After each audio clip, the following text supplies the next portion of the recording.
Hola chicos, ¿qué tal? Les saluda el profesor Marco Campos y en esta oportunidad les voy a explicar la clasificación de las sustancias puras correspondiente a la sesión número 8 del curso de química dirigido para el primer año de secundaria. Así que chicos, estén atentos para que puedan responder a las preguntas que les propongo al final de la sesión.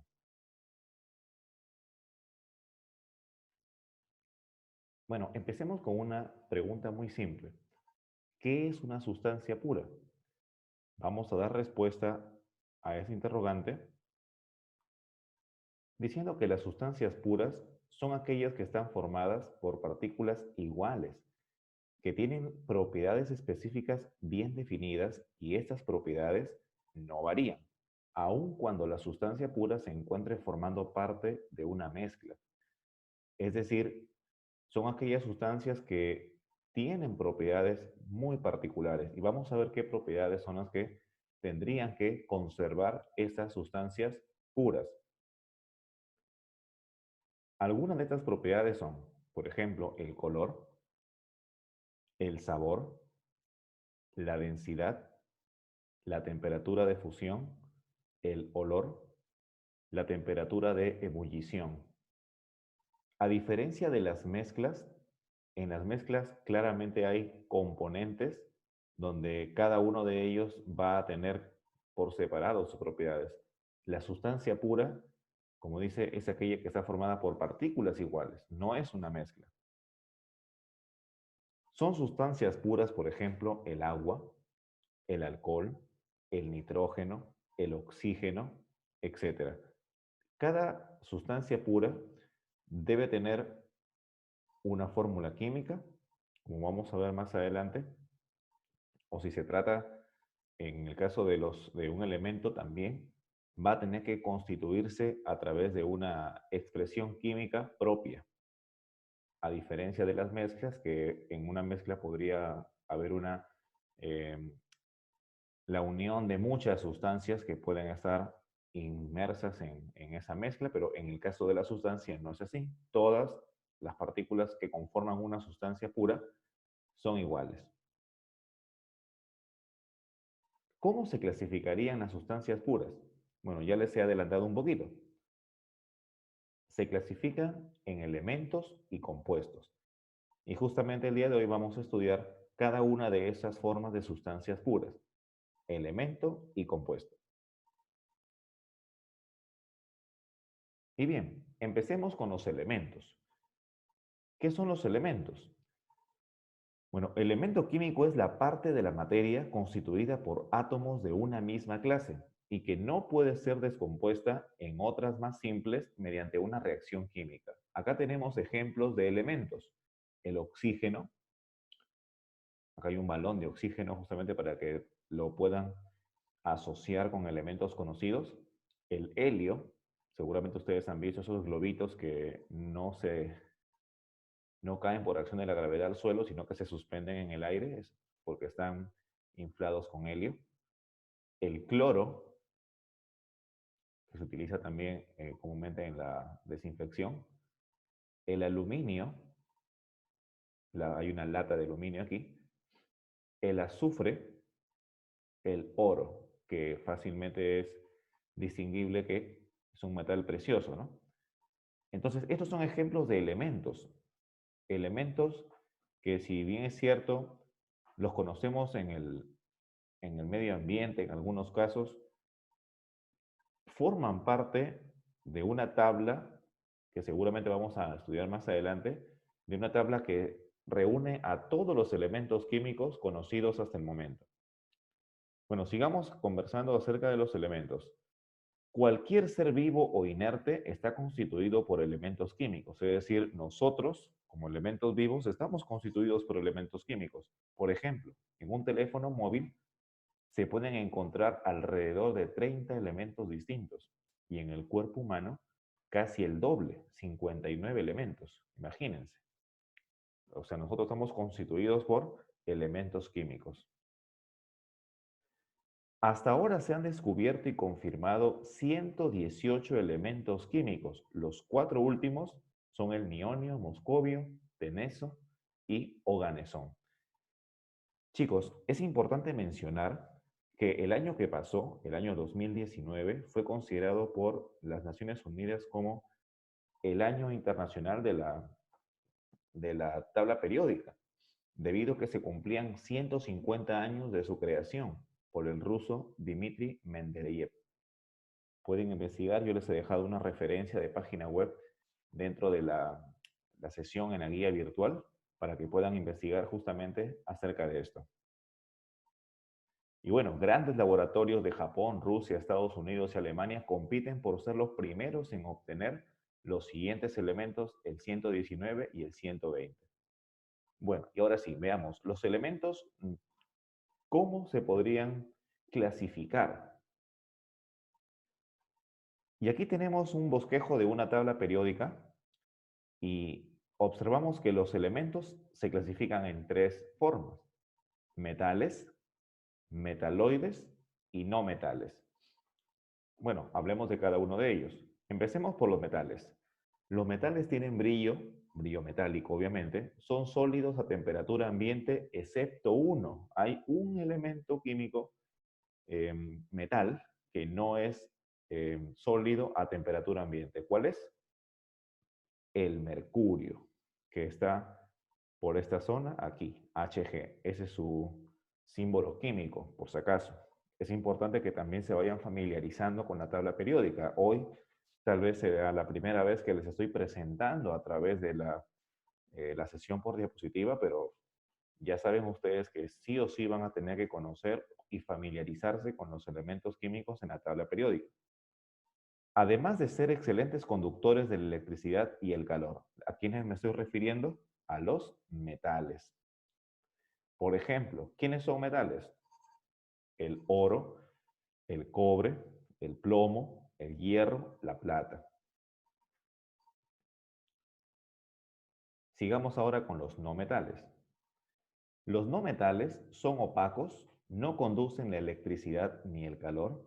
La mayoría están en estado gaseoso, aunque también hay líquidos y sólidos. Por ejemplo, el carbono, está por aquí, el nitrógeno, a su costado derecho, el oxígeno, también a su costado derecho, el yodo, está por aquí, y el helio, por ejemplo, que es un gas noble, está en esta columna de los gases nobles. Muy bien, chicos, entonces hemos visto la importancia de conocer los elementos químicos. Tan importante es que, como les había comentado anteriormente, el año anterior, el año pasado, ha sido declarado como el año internacional de la tabla periódica. Muy bien. Ahora veamos los metaloides. Los metaloides tienen cualidades tanto de metales como de no metales, es decir, están en una transición, ¿no? Aquí observamos que los metaloides, tenemos al boro, al silicio, al germanio, y por lo general son muy duros. Así que ahí tenemos la clasificación de los elementos en la tabla periódica. Y justamente de ella vamos a hablar en la siguiente diapositiva. Ahí está. Miren, les estoy presentando una tabla periódica general. Y esta es la más actualizada, donde se presentan a los 118 elementos. Si ustedes logran observar, el elemento que está aquí es el elemento 118. Hasta ahí es donde los químicos han llegado incluso a nombrar a estos elementos. Les voy a explicar brevemente, porque no podemos llegar a conocer todos los elementos químicos de memoria ahorita, pero sí es importante conocer o comprender cómo están distribuidos los elementos químicos en la tabla periódica. Muy sencillo. Sobre todo lo básico que necesitan conocer ustedes. Miren, observan que acá dice grupo. Ya, las columnitas vendrían a ser cada uno de los grupos. Si contamos cuántos grupos hay acá en esta tabla periódica moderna, se ha enumerado cada una de las columnas. ¿Cuántas columnas hay en total? Nos damos cuenta que hay hasta 18 columnas en total. Aquí termina con los gases nobles. Interiormente, los elementos químicos También se clasifican por sus características en gases nobles, halógenos, no metales, metaloides, otros metales, metales de transición, alcalinotérreos, metales alcalinos y finalmente un grupo que está siempre aparte en la tabla son los lantánidos y los actínidos que se encuentran en esta zona. ¿Ok? Chicos, les comentaba esto de los grupos porque justamente también es interesante observar que la tabla periódica de los elementos químicos se ha organizado de manera que los elementos que están cercanos o en la misma columna o en la misma fila tengan propiedades parecidas, tengan propiedades semejantes. Entonces, en una tabla periódica vamos a encontrar, además de la división por tipos, vamos a encontrar grupos y periodos. Los grupos, ya les he comentado, ¿cuántos grupos hay? Desde el 1 son las columnas hasta el 18. Hay 18 grupos. Y los periodos vendrían a ser las filas, es decir, de manera horizontal. ¿Cuántas filas tiene esta tabla periódica? 7 filas, por lo tanto, hay 7 periodos. También podemos decir que en la tabla periódica existen dos familias de elementos, los que pertenecen al grupo A y los que pertenecen al grupo B. En particular, los que ven ustedes de color celeste son elementos del grupo B. Todos los demás, los restantes, pertenecen al grupo A. Si estás en el grupo 1, es el grupo 1A. Aquí en la columna que tiene el número 2 y le pertenece a la familia A, sería el grupo 2A. Y así, los que están en esta columna sería el grupo 3B. Y así sucesivamente. ¿Ok? Muy bien, chicos. Entonces, de esa manera es que podemos identificar a los elementos en la tabla periódica. Es importante que sepan cómo ubicar, cómo describir a un elemento químico.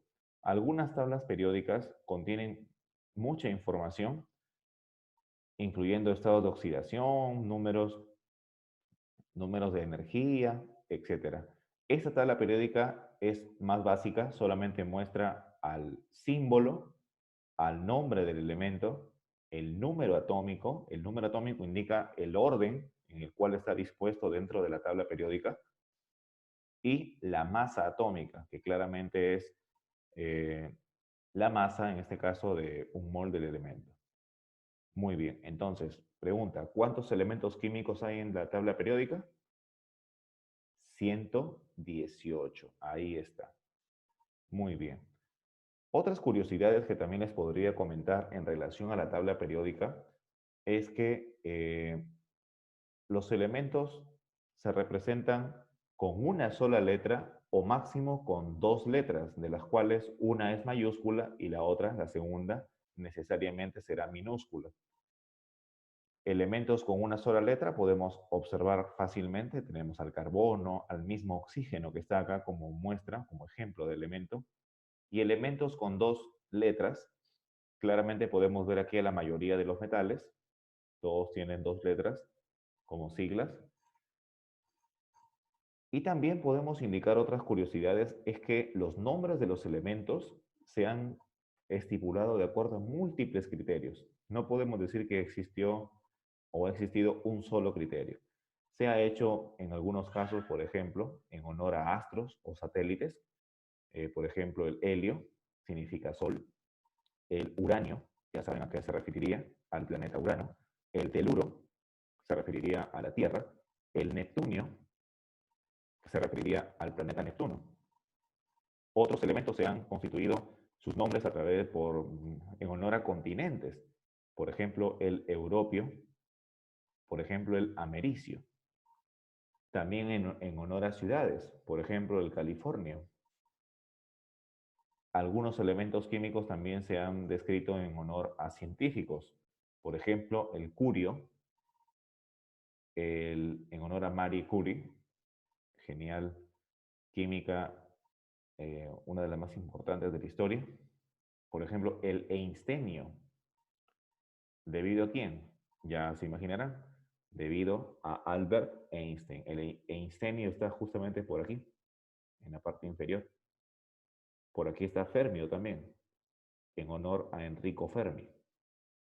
Así que ya se imaginarán a qué se debe algunos de esos nombres que hacen referencia a científicos conocidos. En honor a países también, por ejemplo el germanio, que hace referencia al país de Alemania. El polonio hace referencia al país de Polonia.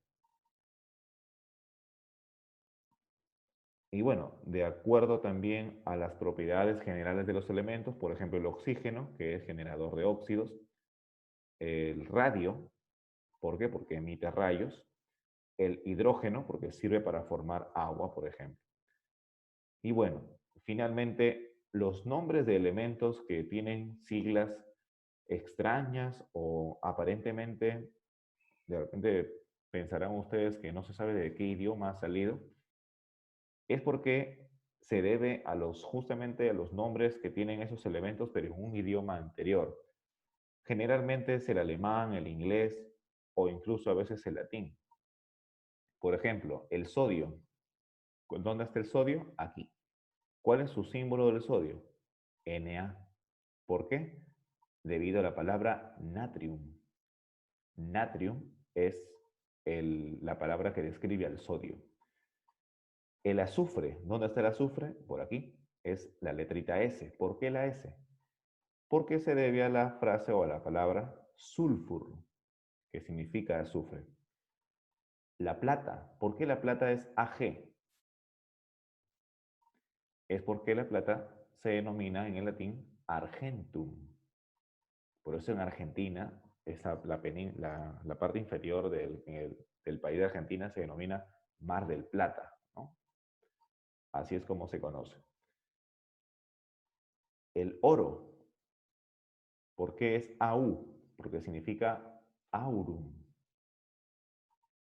Lo mismo, por aquí está el fósforo. ¿Por qué la letra P?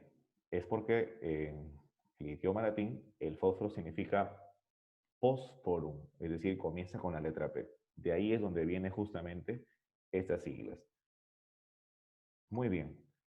Chicos, entonces espero que hayan comprendido un poquito mejor la tabla periódica de los elementos. Eh, sí es importante que vayan conociendo por lo menos los 20 primeros elementos químicos. No digo que ya ahorita se vayan a tener que memorizar, pero digamos que poquito a poquito van a tener que ir conociendo y aprendiendo cuáles son los 20 primeros elementos químicos, sobre todo los primordiales, ¿no? Que son los primeritos. Pueden aprenderlo, por ejemplo, de 10 en 10, los 10 primeros, que son los más importantes, hasta el neón, si no me equivoco. Y ya después aprenderán los otros consiguientes 10. Muy bien, pasemos ahora sí a ver lo que son los compuestos. Ya hemos visto los elementos, ahora veamos los compuestos. ¿Qué son los compuestos? Pues bien, en química, un compuesto es una sustancia que está formada por la unión de dos o más elementos de la tabla periódica en una razón fija. Por ejemplo, acá tenemos varios compuestos. El óxido de nitrógeno está compuesto por dos elementos, un átomo de nitrógeno y un átomo de oxígeno. Estos elementos que ustedes logran observar, ¿de dónde han salido? Han salido de la tabla periódica. Entonces, para formar un compuesto, utilizo los elementos de la tabla periódica. El agua está compuesta por dos átomos de hidrógeno y uno de oxígeno. El dióxido de nitrógeno, dos átomos de oxígeno y uno de nitrógeno. Y el famosísimo dióxido de carbono, que es el que en la respiración logramos sacar para intercambiar por oxígeno. Dos átomos de oxígeno y uno de carbono. Así que un compuesto justamente es esa unión de dos o más elementos de la tabla periódica en una razón fija. Eso es importantísimo porque al decir razón fija significa que siempre va a ser, por ejemplo, para el agua, dos átomos de hidrógeno y uno de oxígeno. Una característica esencial es que un compuesto siempre tiene una fórmula. Y eso es lo que estamos observando justamente acá. NO, H2O, NO2, CO2, de acuerdo a la proporción de los átomos que lo conforman. Por ejemplo, el agua es un compuesto formado por hidrógeno y oxígeno en la razón de 2:1, es decir, 2 átomos de hidrógeno y 1 de oxígeno.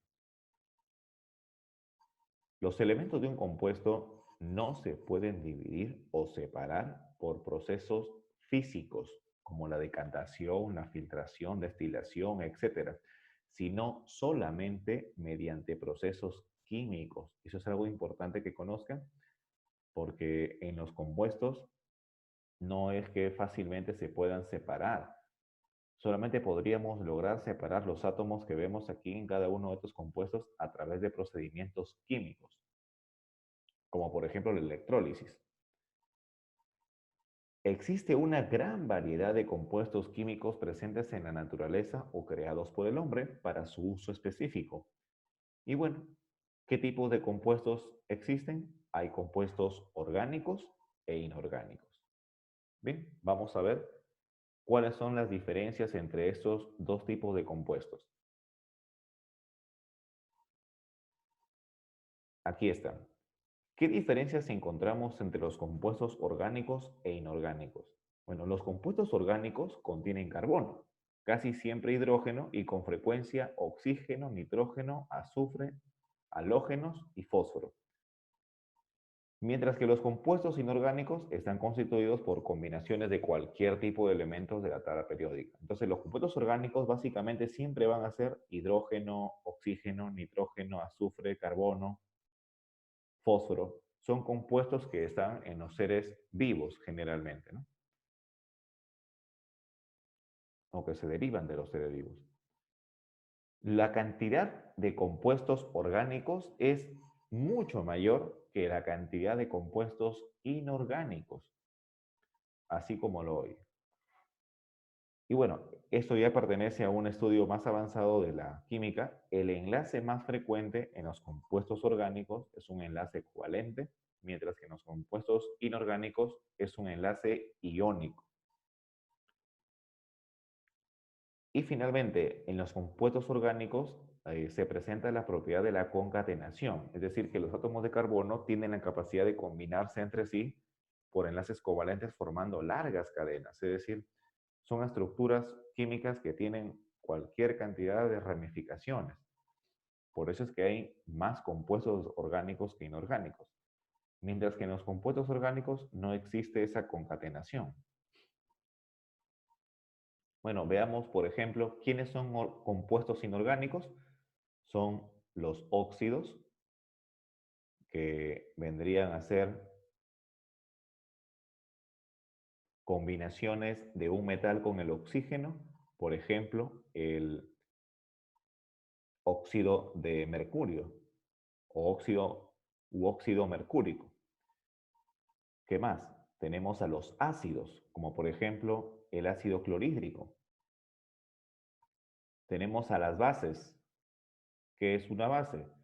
Bueno, es una unión de un óxido con agua, lo que se produce al final con un radical OH. Por ejemplo, el hidróxido de sodio. Ya más adelante vamos a seguramente estudiar cómo obtener químicamente a través de una fórmula cada uno de esos compuestos inorgánicos. Por ahora solamente hay que mostrar un ejemplo. Y las sales, su mismo nombre ya creo que lo podría distinguir. La sal común. ¿Cómo se conoce como la sal común? La sal común es el cloruro de sodio, es decir, el NaCl. Y veamos ejemplos de compuestos orgánicos. Aquí sí hay bastantes. Tenemos a los hidrocarburos, metano, etano, propano, las proteínas, los carbohidratos, los lípidos o grasas, las vitaminas, los alcoholes, los ácidos orgánicos, los ésteres, entre otros. O sea, hay muchísimos compuestos orgánicos. Muy bien, chicos. Y finalmente vamos a ver ¿Qué es una combinación? Esto ya es un extra que también forma parte de la sesión, pero es importante tenerlo en cuenta porque ya no vamos a hablar después acerca de mezclas. Recuerden que las mezclas es la unión de dos o más sustancias, ¿no es cierto? Pero que al fin y al cabo las sustancias que se unen no pierden sus propiedades. En cambio, en la combinación también es una unión de dos o más sustancias, pero aquí sí se van a perder las propiedades porque se va a formar una nueva sustancia. Veamos entonces qué es la combinación. Es la unión de dos o más sustancias en cantidades determinadas, de modo que los componentes que en ella intervienen pierden sus propiedades, originando otros cuerpos que no pueden separarse fácilmente. Para separar los componentes de una combinación es necesario un fenómeno químico y la intervención de la energía. Por ejemplo, la energía eléctrica descompone el agua en hidrógeno y oxígeno en el proceso que se conoce como electrólisis, ¿no es cierto? Muy bien, entonces eso es una combinación. Entonces, ¿es lo mismo mezcla que combinación? No, tienen, creo, muchas diferencias resaltantes, sobre todo que en la mezcla no se genera una nueva sustancia. En cambio, en la combinación sí se genera una nueva sustancia, con propiedades nuevas también. Bien, chicos, hemos llegado al final de la sesión y aquí les he dejado algunas preguntas para que comprueben su aprendizaje. Traten de resolverlas en base a lo que hemos explicado. Están muy sencillas. Traten de investigar también ustedes por cuenta propia. Y ni hablar, completen los espacios en blanco de acuerdo a lo que aprendiste en esta sesión, donde aparecen los espacios en blanco y donde tienen que relacionar, ya saben, ya hemos trabajado en base a esas preguntas anteriormente. Si tuviesen alguna duda o consulta, ya saben que lo pueden hacer a través de la plataforma virtual, la guía virtual, me dejan un mensaje y yo les puedo asesorar. Gracias chicos y felicitaciones por el esfuerzo y atención que han tenido al escucharme y estar atentos pues a la sesión de hoy. No olviden que esta clase nos va a servir de base para la siguiente sesión a través de la plataforma Zoom. Los espero entonces allí. Cuídense, hasta luego.